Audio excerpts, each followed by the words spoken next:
Graça e paz a essa igreja maravilhosa. Ramon, quando vem pregar aqui, ele diz que a igreja é uma família e, de fato, eu tenho me sentido bem recebido aqui. Estou ali com a minha esposa, minha filha. Hoje pela manhã meu filho também esteve aqui e a gente sente um amor e um carinho pela igreja.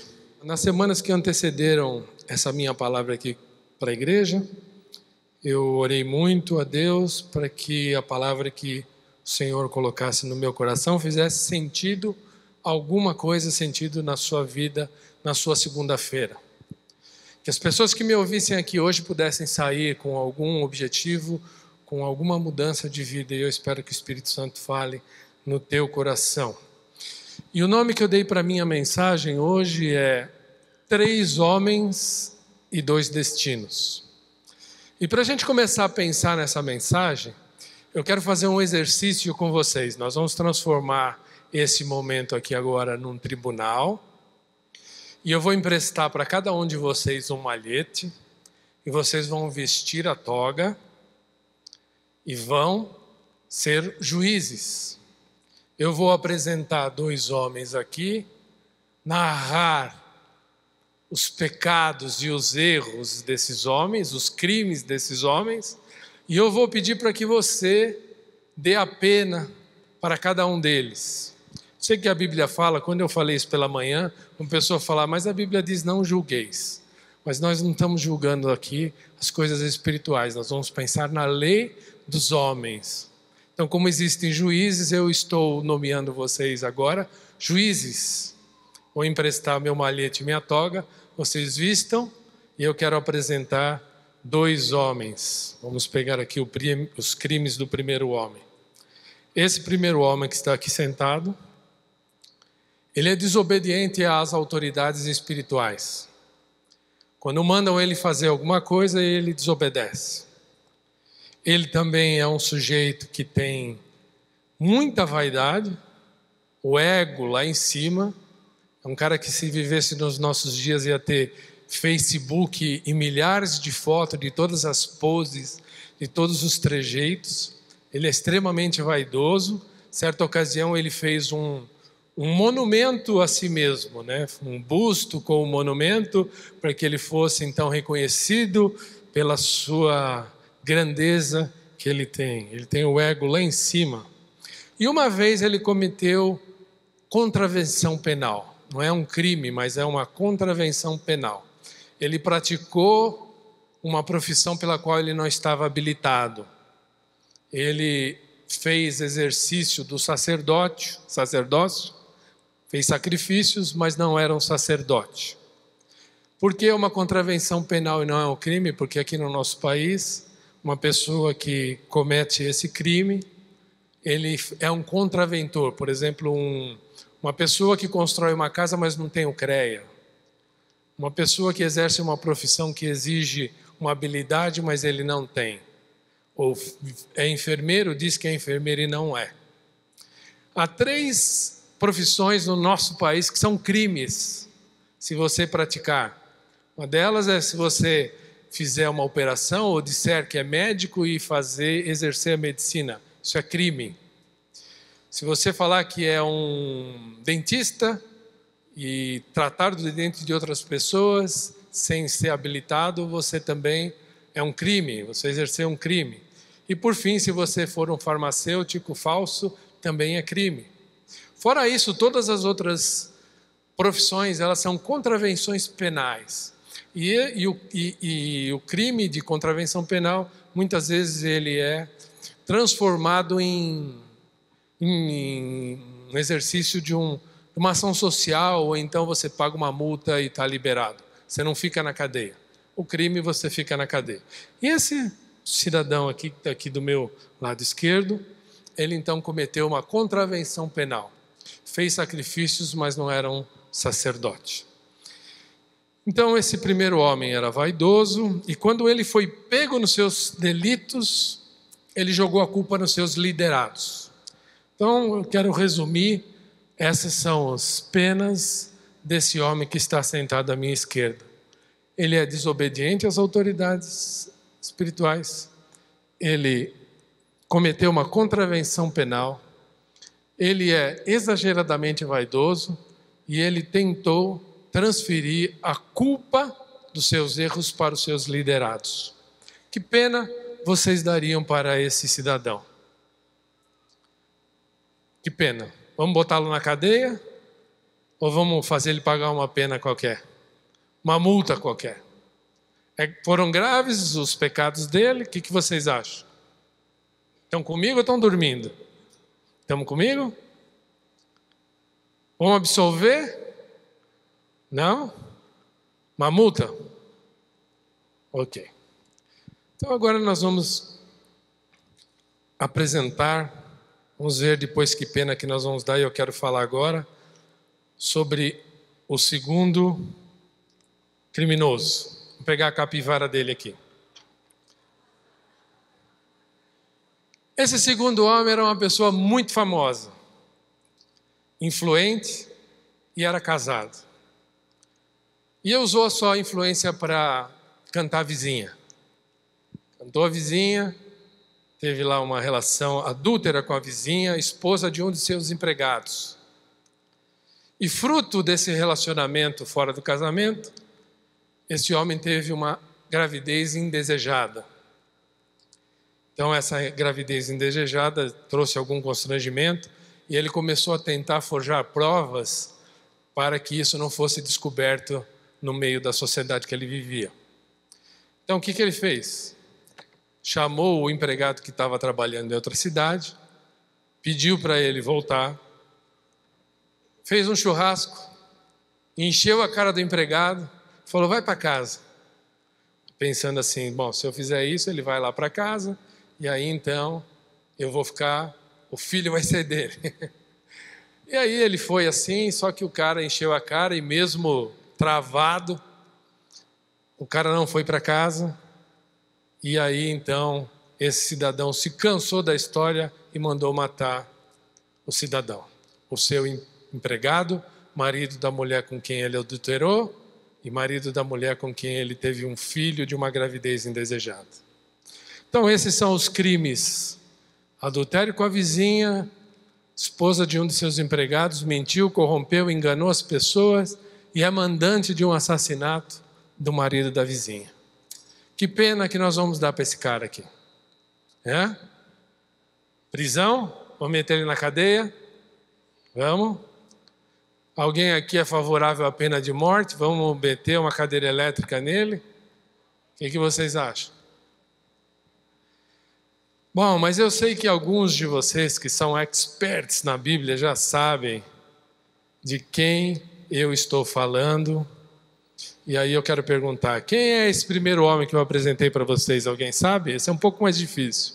Quem é? Saul. Tem gente que sabe a Bíblia aqui. Esse homem aqui é Saul, rei de Israel. E quem é esse outro homem que eu apresentei para vocês aqui, esse segundo criminoso? Davi, rei de Israel. Mas o interessante é que, na verdade, a gente conhece a história e a gente sabe muito bem o final da história de cada um desses dois homens. Deus rejeitou Saul e Deus enalteceu Davi. Mas como é que pode ser isso? Como é que pode Deus honrar uma pessoa que cometeu crimes muito maiores, dos quais eu tenho certeza que nenhum de vocês que está me escutando aqui tinha sequer capaz de imaginar cometer os pecados que Davi cometeu e chamar esse homem de o homem segundo o coração de Deus? É assim que ele é chamado na Bíblia. E como é que pode um homem que a maioria de nós ia absolver, que os crimes foram leves, ser rejeitado por Deus? Como que pode ser isso? Interessante é que os dois começaram muito bem. Saul foi ungido e escolhido por Deus. Davi foi ungido e escolhido por Deus, e Deus escolheu não porque eles fizessem alguma coisa maravilhosa, simplesmente Deus os escolheu. E Deus escolheu os dois, escolheu Saul, escolheu Davi, e nós vamos ver como é que era a vida de cada um deles. Saul era rico, de família influente, alto e bonitão. O genro ideal, né? Todo mundo ia querer um genro como Saul. 1 Samuel 9:1-2 relata como era Saul. Havia um homem de Benjamim, rico, influente, chamado Quis, filho de Abiel, neto de Zeror, bisneto de Decorate e trineto de Áfia. Olha só, está falando aqui 4 gerações, até o tataravô do Saul é nomeado família influente em Israel. Ele tinha um filho chamado Saul, jovem de boa aparência, bonitão, sem igual entre os israelitas. Os mais altos de Israel batiam nos seus ombros. Se eu vivesse naquela época, eu ia estar aqui no ombro de Saul. Imagina um homem bem alto, bonito e rico. Saul literalmente olhava as pessoas de cima para baixo. E aí você vai pensar, playboy, né? Playboy, riquinho, de família boa, devia estar andando de camelo 4.0, movido a água, né? Baixo consumo, fazendo zigue-zague lá nas terras de Israel. Mas a Bíblia também fala a respeito de Saul, de que quando ele começou sendo chamado por Deus através de Samuel, ele era um cara humilde e obediente. Ele começou muito bem. Ele começou a carreira espiritual muito bem. Não é que ele começou como um snob ou já era um cara vaidoso. Não, ele começou na humildade. As pessoas olhavam para Saul e falavam, esse cara aí é humilde. E Davi também começou bem. Só que Davi não era de família rica. A família de Davi era uma família normal. Os seus irmãos eram soldados. Estavam lá no exército de Israel. E Davi era pastor de ovelhas. Não era de uma família influente, mas era um jovem corajoso e na sua juventude ele lutou com Golias, na confiança do Senhor, e teve aquela grande vitória que o elevou até o posto de rei de Israel. Os dois começaram bem, mas aconteceu na vida de cada um deles o pecado na vida deles. Saul pecou, Davi pecou. E os dois foram desmascarados. Não é que ninguém pecou e falou assim, estou arrependido, quero confessar. Não, foram desmascarados e foram repreendidos pelos profetas. O profeta Samuel fez uma repreensão a Saul e o profeta Natã fez uma repreensão a Davi. E a gente vai ler agora os textos bíblicos que falam a respeito da reação de cada um desses indivíduos. Como eles reagiram quando Deus os repreendeu através do profeta? Qual foi a reação de Saul e qual foi a reação de Davi? É um texto um pouco longo, eu sei que é difícil para você acompanhar, eu sei que a minha voz é meio constante, então acorda aí o seu irmão do lado, presta atenção na leitura bíblica, porque é a Bíblia que vai falar no teu coração. Amém? Amém. Então vamos ler lá em 1 Samuel 15, de 17 a 30, Samuel vai repreender Saul. E Saul disse, embora pequeno aos seus próprios olhos, olha, ele era humilde, hein? Ele se enxergava pequeno, Saul se enxergava pequeno. Você não se tornou líder das tribos de Israel? O Senhor o ungiu como rei de Israel e o enviou numa missão ordenando, vá e destrua completamente aquele povo ímpio, os amalequitas, guerreie contra eles até que os tenha eliminado. Por que você não obedeceu ao Senhor? Por que se lançou sobre os despojos e fez o que o Senhor reprova? O que ele está falando aí é, por que você pegou as coisas que eu mandei destruir e pegou para você? Por que você trouxe essas coisas que eu queria que fossem destruídas junto com aquele povo ímpio? Por que você trouxe com você? Por que você se lançou sobre esses despojos? Mas Saul disse assim, mas eu obedeci ao Senhor. Cumpri a missão que o Senhor me designou. Trouxe o rei Agag, o rei dos amalequitas, mas exterminei os amalequitas. Os soldados, não eu, os soldados tomaram as ovelhas e os bois do despojo, o melhor que estava consagrado a Deus para destruição, aquilo que Deus tinha mandado destruir, os soldados trouxeram a fim de sacrificar ao Senhor nosso Deus em Gilgal. Aí Samuel, porém, respondeu: acaso tem o Senhor tanto prazer em holocausto e em sacrifício, quanto em que se obedeça a sua palavra? A obediência é melhor do que o sacrifício, e a submissão é melhor do que a gordura de carneiros. Pois a rebeldia é como o pecado da feitiçaria, e a arrogância como o mal da idolatria. Assim como você rejeitou a palavra do Senhor, ele o rejeitou como rei. Aí Saul fala assim: pequei, violei a ordem do Senhor e as instruções que tu me deste. Tive medo dos soldados e os atendi. Agora eu te imploro, perdoa o meu pecado e volta comigo para que eu adore ao Senhor. Samuel, contudo, lhe disse: não voltarei com você. Você rejeitou a palavra do Senhor e o Senhor o rejeitou como rei de Israel. Quando Samuel se virou para sair, Saul agarrou a barra do seu manto dele e o manto se rasgou. E Samuel lhe disse: o Senhor rasgou de você hoje o reino de Israel e o entregou a alguém que é melhor que você. Aquele que a glória de Israel não mente nem se arrepende, pois não é homem para se arrepender.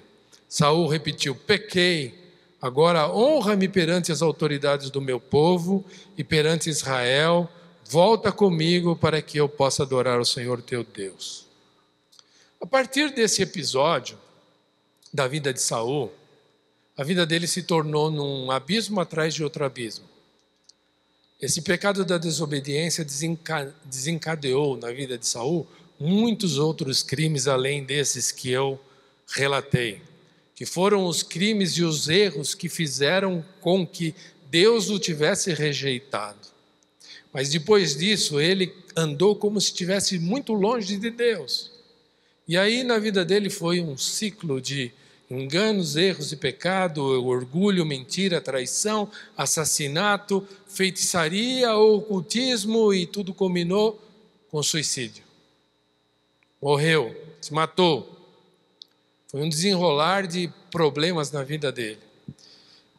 E quando a gente vê nesse texto que ele foi repreendido, a gente vê algumas coisas, a maneira como ele reagiu à repreensão do profeta, à repreensão da palavra de Deus. Em primeiro lugar, ele mentiu. A maior parte do tempo ele tentou se justificar.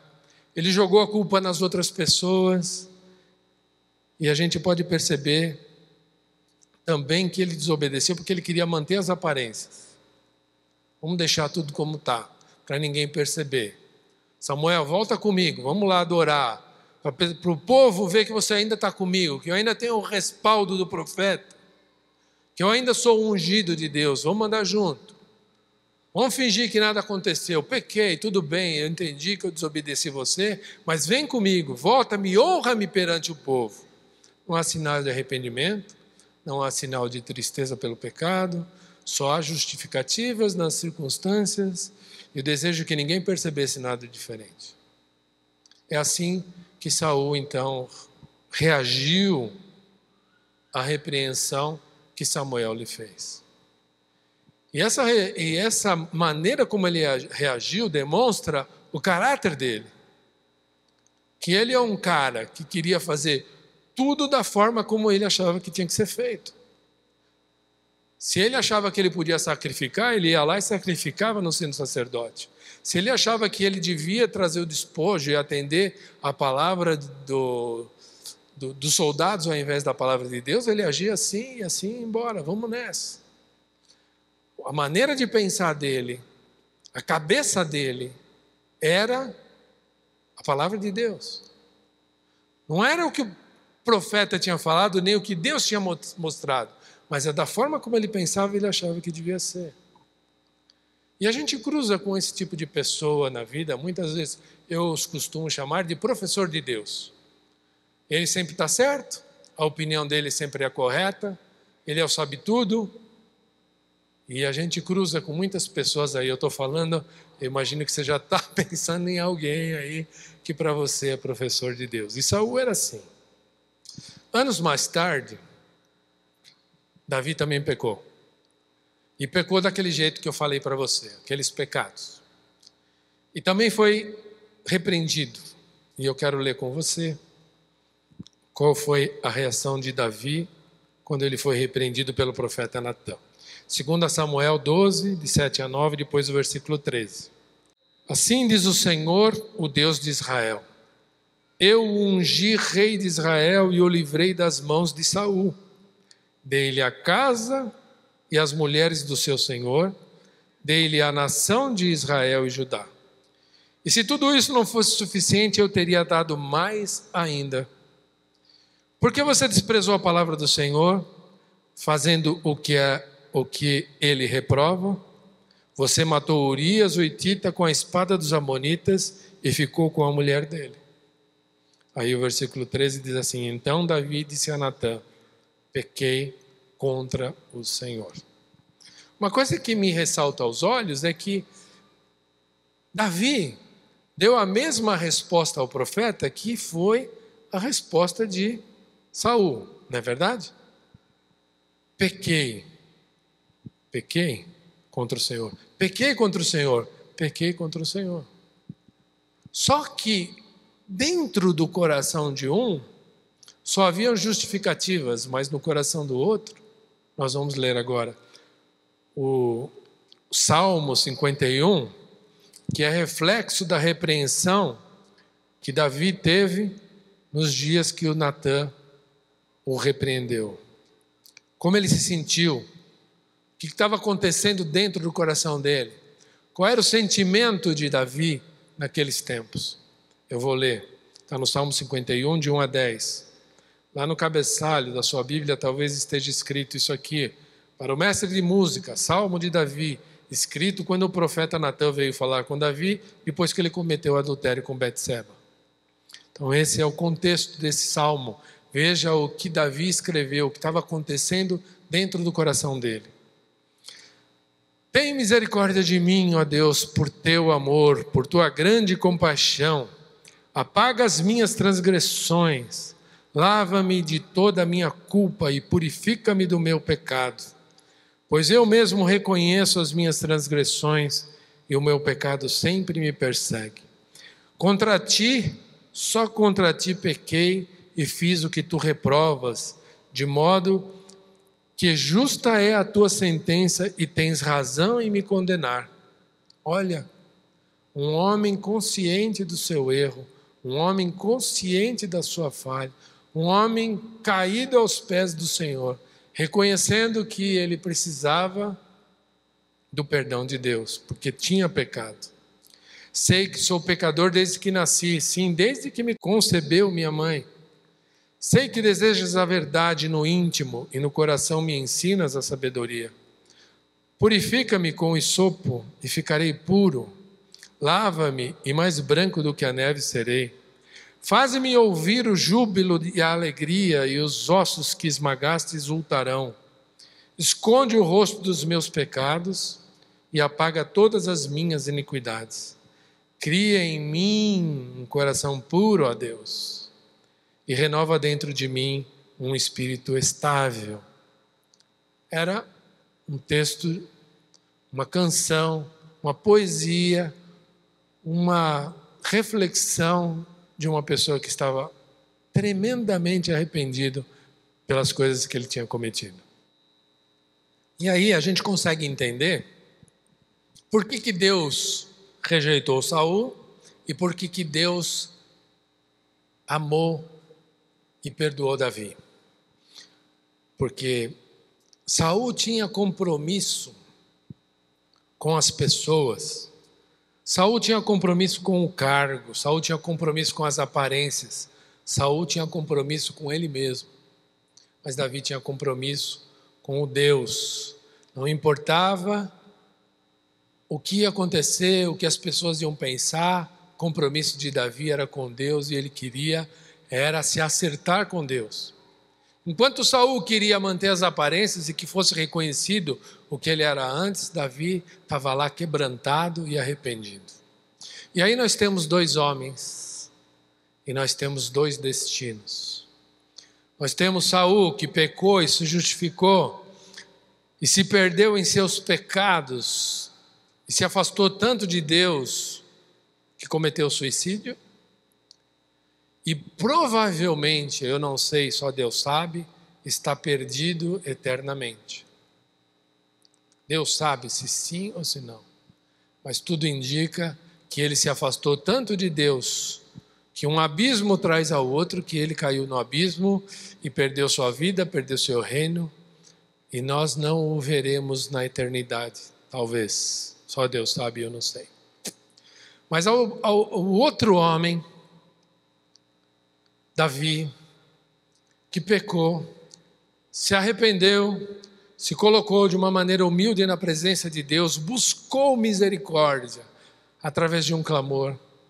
Esse homem hoje tem o seu nome entre os grandes homens de Deus, de toda a história humana, e nós o veremos na glória de Deus. E Davi é então o homem de quem Jesus Cristo é descendente, porque Deus o escolheu. Amém? Então aqui nós temos 2 homens e 2 destinos. Quero fazer uma pausa, que eu não pude fazer antes, para não dar dica de quem eram os 2 homens. Toda pregação que eu faço eu gosto de recomendar um livro, e eu quero recomendar esse livro para que vocês leiam, não tem aqui na livraria, fininho, se você pegar 2 vezes você vai ler. Ele chama O Perfil de 3 Reis, é um livro muito famoso, é um best-seller evangélico. Ele vai falar a respeito da vida de 3 reis, vai falar a respeito da vida de Saul, vai falar a respeito da vida de Davi, vai falar a respeito da vida de Absalão.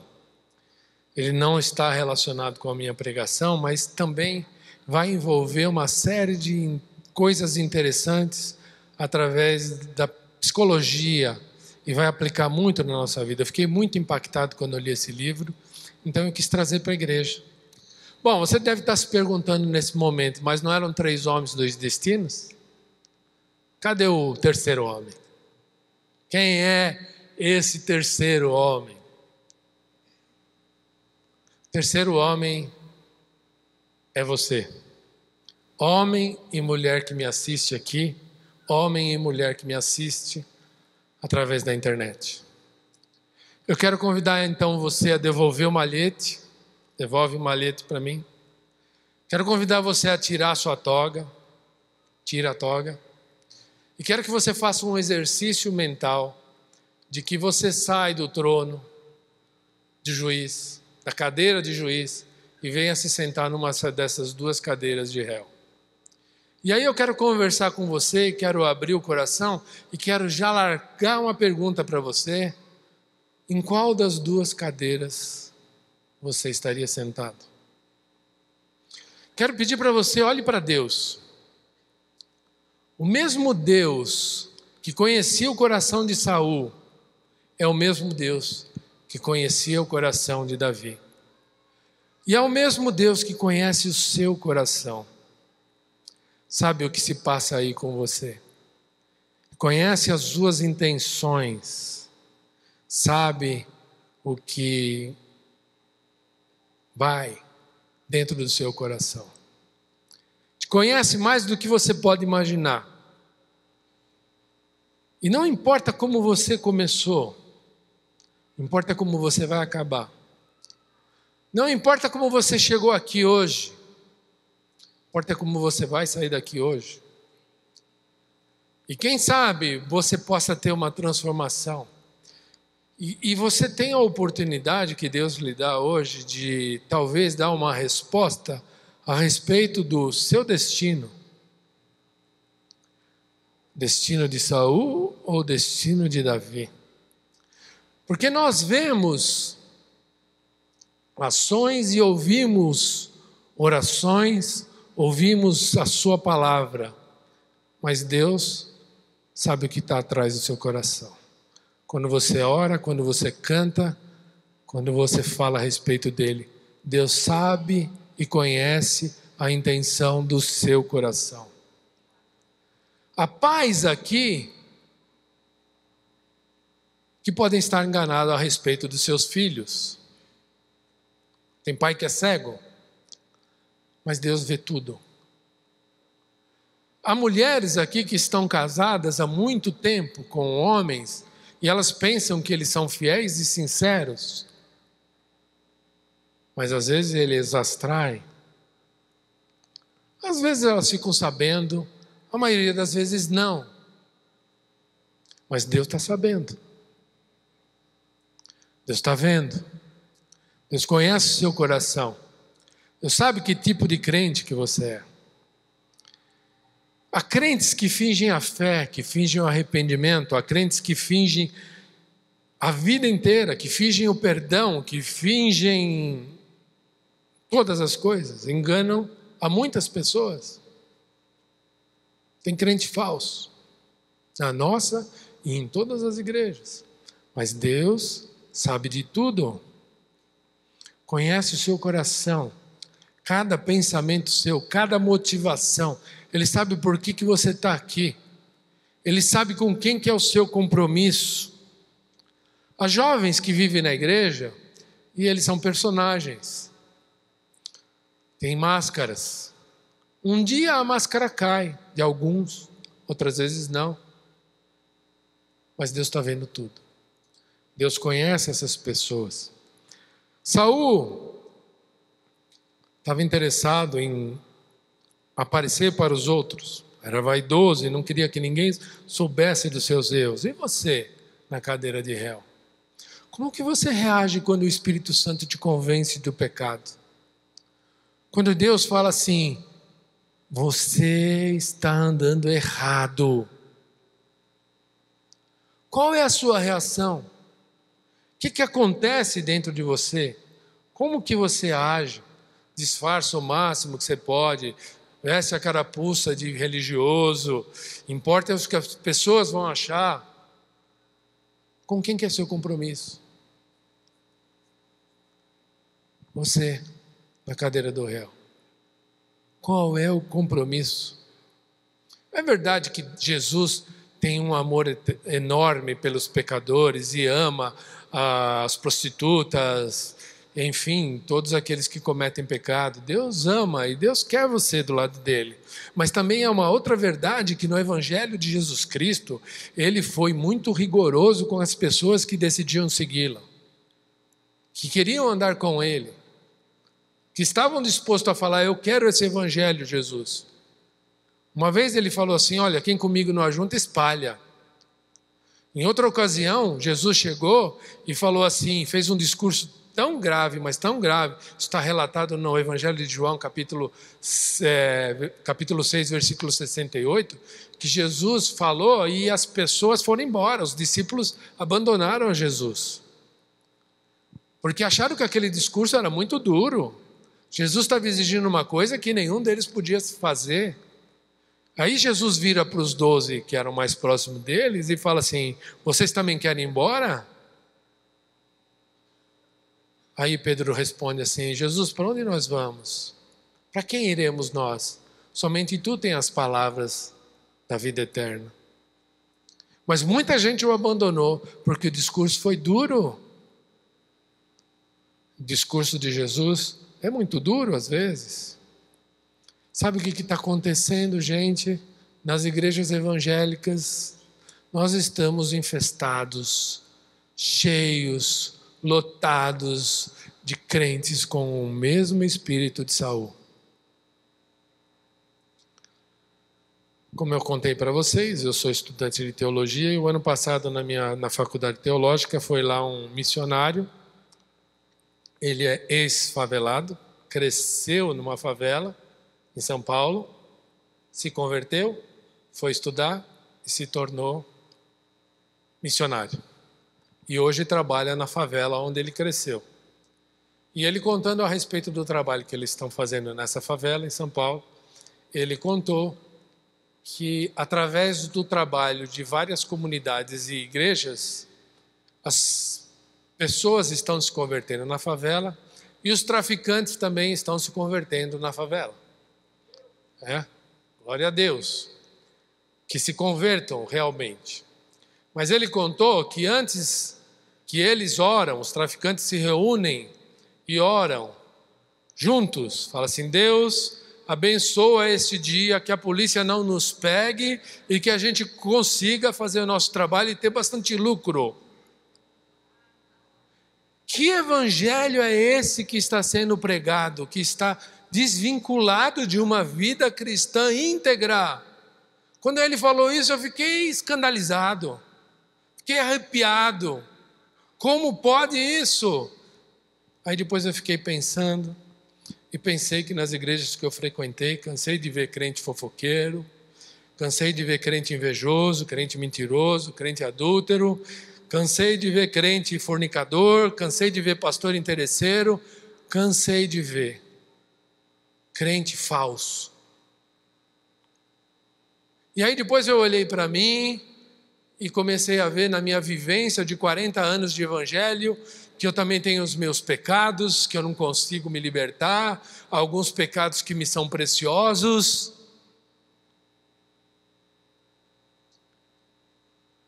Mas a palavra de Deus precisa fazer efeito na nossa vida.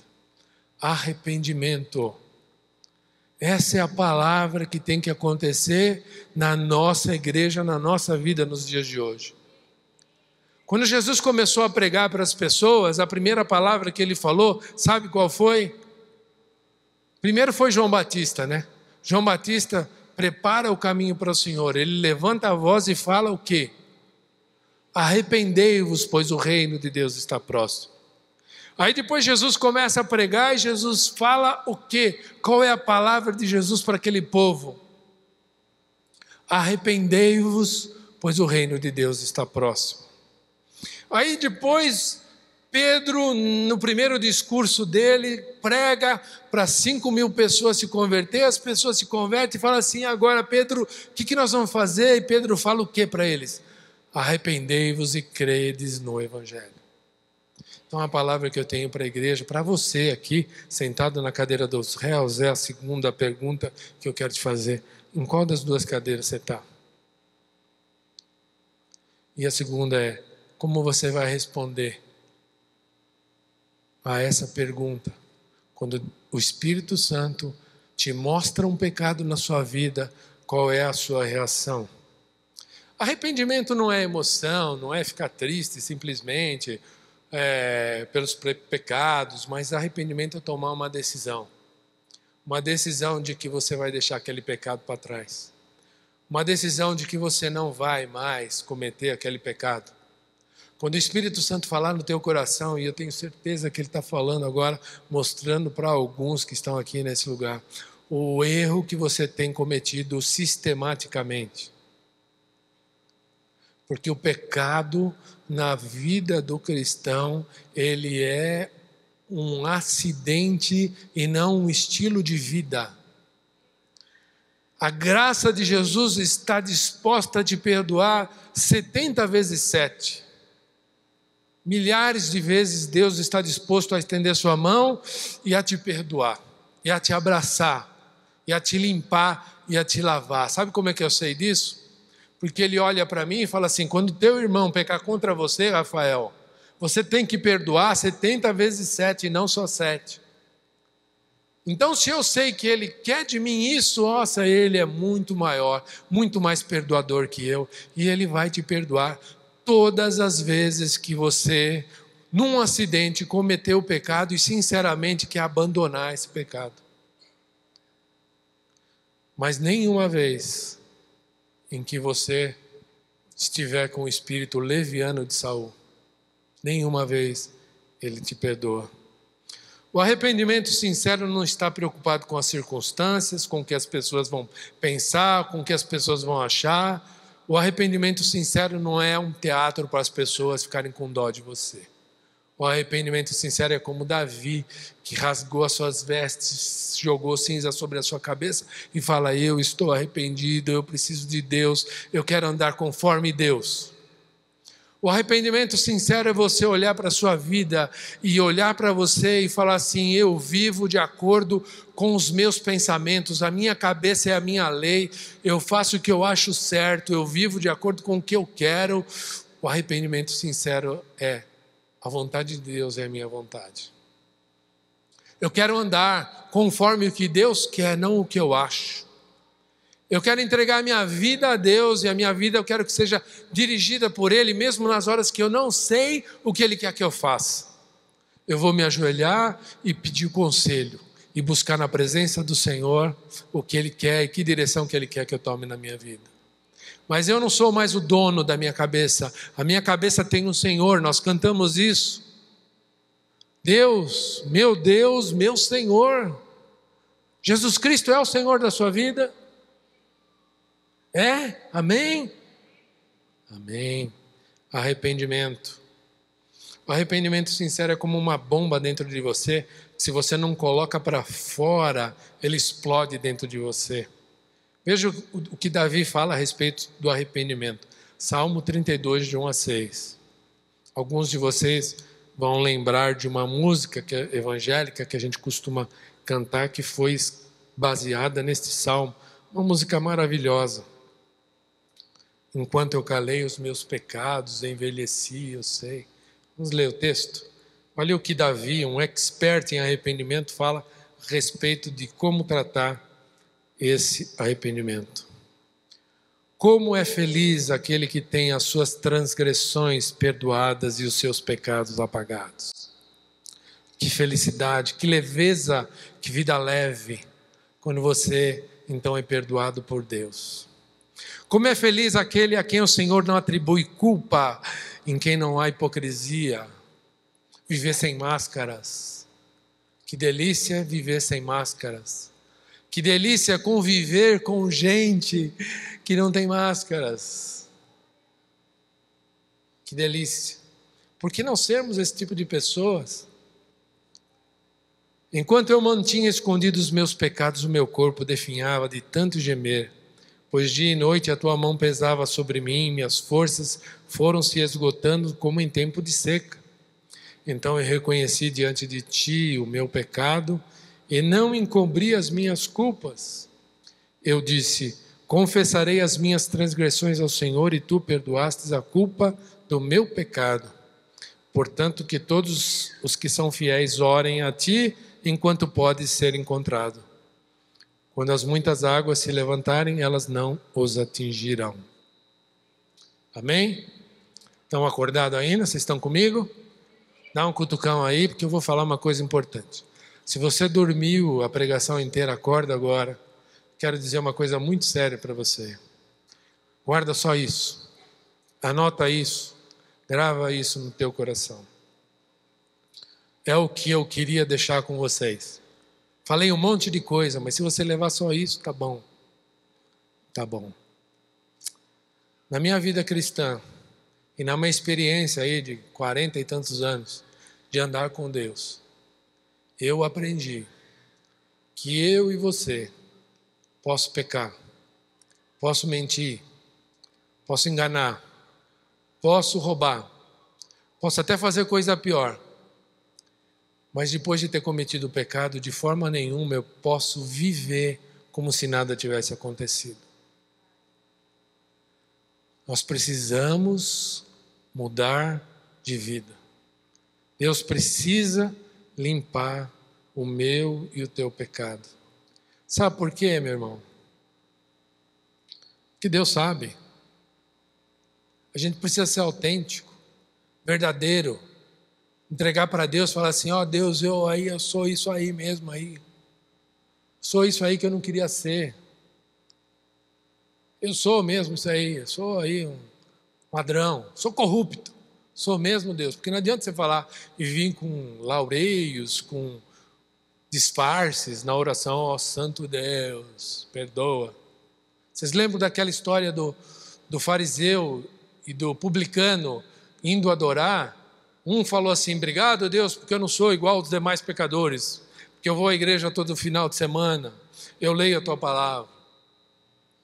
E aí o publicano fala, Deus, eu sou pecador mesmo, pequei, preciso do seu perdão, me perdoa. E Jesus fala o quê? Quem que saiu daquela adoração justificado? Quem foi?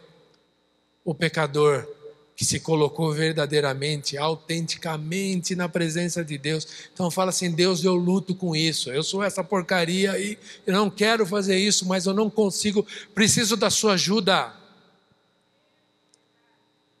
Preciso que o Senhor mude isso em mim e venha ali com aquela sinceridade. Meu irmão, não se esconda atrás do serviço cristão, não se esconda atrás do louvor. Deus quer louvor e adoração íntegra. Não se esconda atrás de ser um líder, atrás de ser um pastor.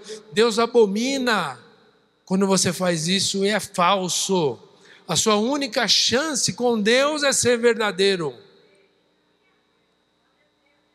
Deus vai tratar a sua vida. Deus vai transformar a sua vida. E Deus vai fazer com que as coisas comecem a mudar na tua vida.